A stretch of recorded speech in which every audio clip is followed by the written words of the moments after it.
Our sports activity is somewhat unique. No? Ang sa Bacolod, Subong, there is, of course, the now very nationally famous Greg Casagaya Cup, which caters to basketball. A spin-off of that is now we have our very own MPBL team. No? But the congressman will be the one to announce that. So ang ato naman yan, nakita natin there is a niche for this beautiful sport, which is volleyball. And not a lot of people play it. Hindi banda mo ang gahampang sine. But it's getting there. There are now national tourneys.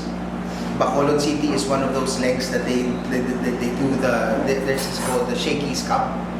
As a matter of fact, si Congressman Greg man ang nag-host sini last year. But we aim to expand the grassroots developments ng sininga sport.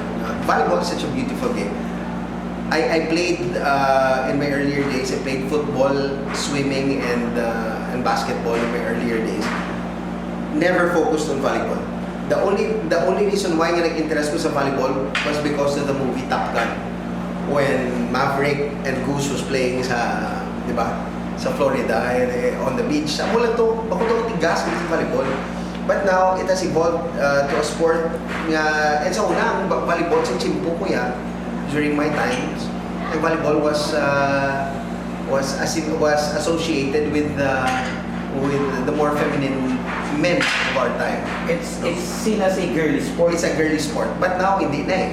As a matter of fact, the first Al Espino Cup, which was held last year, on the same month, March, February to March, it was catered to the LGBT community. No?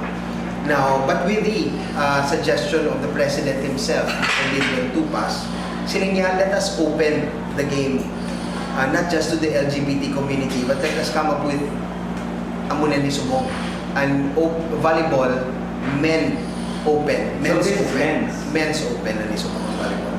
Ang aim kasi niyo is bring the sport to a plane where we will create more awareness for this beautiful game, and that hopefully we will come up with our own grassroots development sa sininga sport.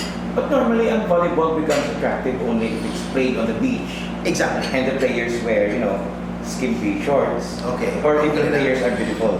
Okay. But now, this is different because? This is different because it is a fast-paced, exciting game. Dasig ang habuyana, especially kung and the quality of the players that we now have diri sa level. Last year, I was mesmerized by the games. Wala ko na-expect nga amo ni siya captivating galing nga sport. I used to, browse through the game. Subong ya, I sit out through most of the games. Now, ginalantaw ko na ganyan ang abilidad sa naton nga mga kabataan nga gampang dra.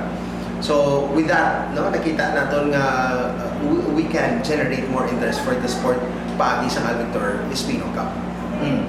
And is this more easier to play than, is this easier to, play than basketball? Actually, the mechanics required, or the logistics required, mula yung net mo and the balls, but it's also somewhat expensive, because the balls are expensive, the nets are expensive, and mas due tayo players na kinanlan mo. But then again, on its own, ang volleyball is also a very, very technical sport. Sadya siya if you begin to understand it. Paano makita sa public? They can go to the base center. That's our games will be held every weekend.